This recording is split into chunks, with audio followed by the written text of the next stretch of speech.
today we are going to study a very important topic of class 12 whose name is maxima and minima.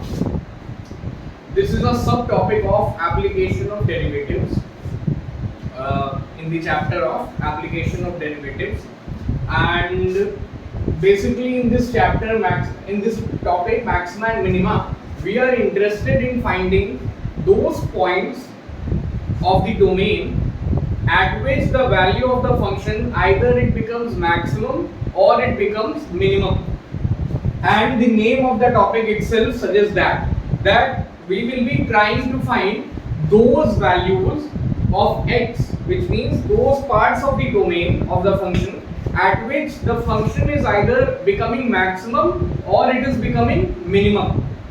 Okay, so let's start. The first definition which we have to study in this topic is absolute maxima and absolute minima. So what is absolute maxima and absolute minima? Let's try to understand this definition. So absolute maxima. So what is this absolute maxima? Absolute maxima, if we assume that there is a function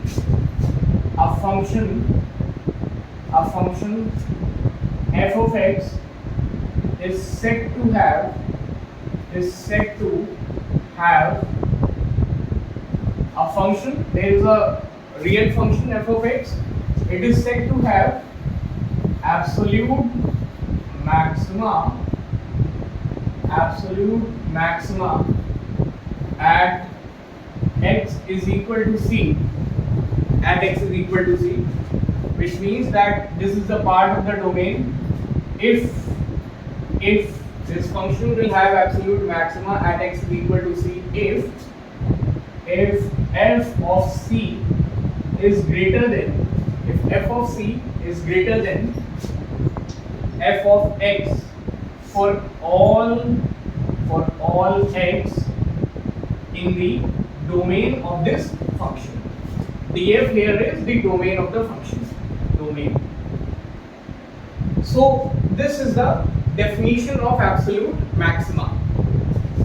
So what does this definition is trying to say?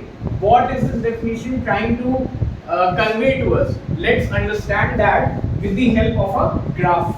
So let's draw a graph of a function. Let's draw the graph of a function. So we have a coordinate plane here. This is x-axis, this is y-axis. You already are familiar with these terms. And there is a function. You know that a function can be plotted on the xy plane. Everybody knows that. So suppose that the graph of the function looks like this. The graph of the function, it looks like this. Let's suppose that. So you can see in this graph, let's say that this from here it is bending from here. So you can see here that at this point in the domain, this is the domain in which the function has been defined. This function has been defined in this domain. So in this domain there is a point C at which the value of the function f of c is greater than f of x. What is x? It is a point. In fact, these are all the points in the domain. So at this particular point, at x is equal to c, you can clearly observe that the value of the function is greatest compared to its value at all the other points. If you see what is the value of the function here, it will be, the value is less than f of c. Similarly, what is the value of the function at this point? This value is also less than the value as compared to f of c. So f of c, it is the largest value in this particular domain. It is the largest value. So point C is called absolute maxima. Remember, we are talking about point. Point C is called absolute maxima, not f of C. Not f of C. F of C, here f of C is called the value of the function. Value of the function is not absolute maxima. Absolute maxima is the point of the domain. Are you getting this or not? So f of C is called f of C. The value of the function is called maximum value. So we are talking about two different things, but they are related to each other surely. It is a point. This point is absolute maximum. This is absolute maxima, and this is maximum value. Okay, so this is the definition of absolute maxima. In simple words, we can say that it is a point in the domain at which the value of the function is greatest, and to convey that, this is the mathematical way of conveying that at this point the value of the function is greatest compared to all other points, compared to all the other x. For all x, this is x, this is x, this is x. The each and every point of the domain is x. It is a general notation for every point of the domain. So at this point the value of the function is greatest, so this point is absolute maxima. Now let us try to understand that what is the meaning of absolute minima. After understanding absolute maxima, it becomes very easy to understand the meaning of absolute minima as well. So what is absolute minima? Now we will study that. So in this definition only, absolute minima, what we do in this definition, a function f of x is said to have absolute minima. A function f of x is said to have absolute minima at x is equal to c if f of c is less than equal to f of x for all x in the domain, So now you can get a clear idea about absolute minima from the graph. Now let's change the value of the c. Graph will remain like this.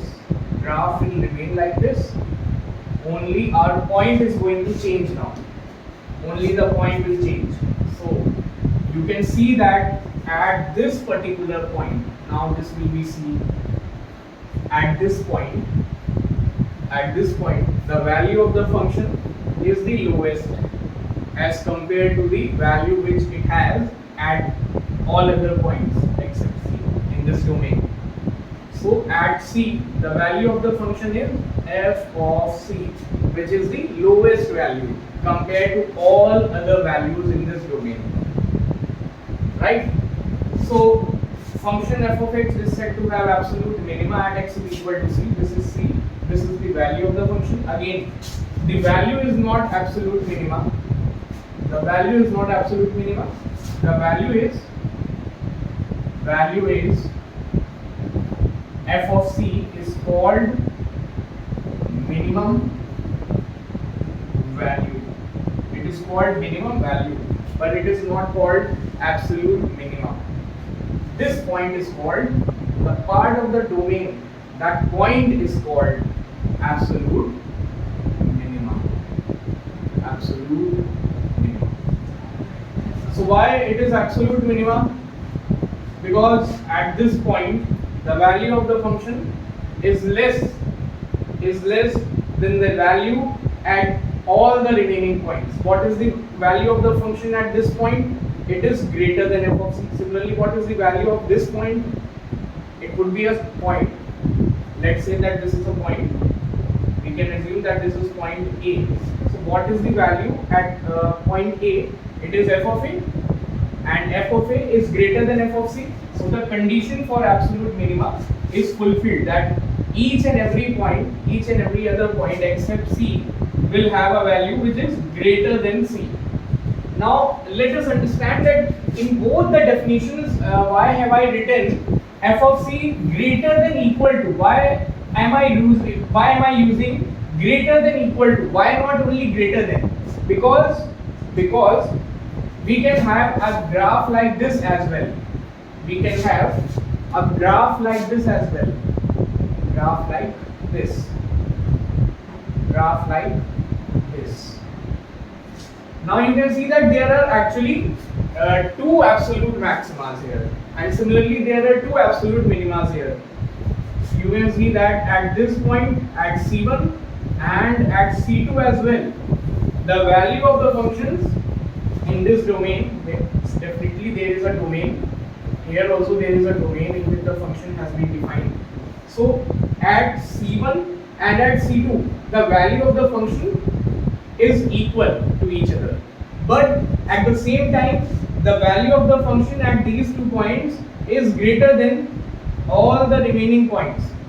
The value which the function has at all the remaining points, at all other x except for C1 and C2. So a function can have more than one absolute maxima. Similarly, a function can have more than one absolute minima as well. You can see here that if I let this point equal to C3 and I let this point equal to C4. So you can see that f of C3 is now equal to f of C4. So these are the two absolute minimas. C3 and C4 are the two absolute minimas because the value at these 2 points are equal. That's why I have to use less than equal to. Using less than will be insufficient here because in this domain there can be 2 such points at which the value can become equal to. So this was the concept of absolute maxima and absolute minima. Now we will see that what is the working rule to find absolute maxima and absolute minima, and then we will proceed to local maxima and local minima as well, because in this chapter we have 2 types of maximas and minimas. The first type of maxima and minima we have already understood them, and then we will be studying local maxima and local minima. So let's try to understand that how will we find the absolute maxima and absolute minima in our questions. So again I will be using the same graph to explain all this.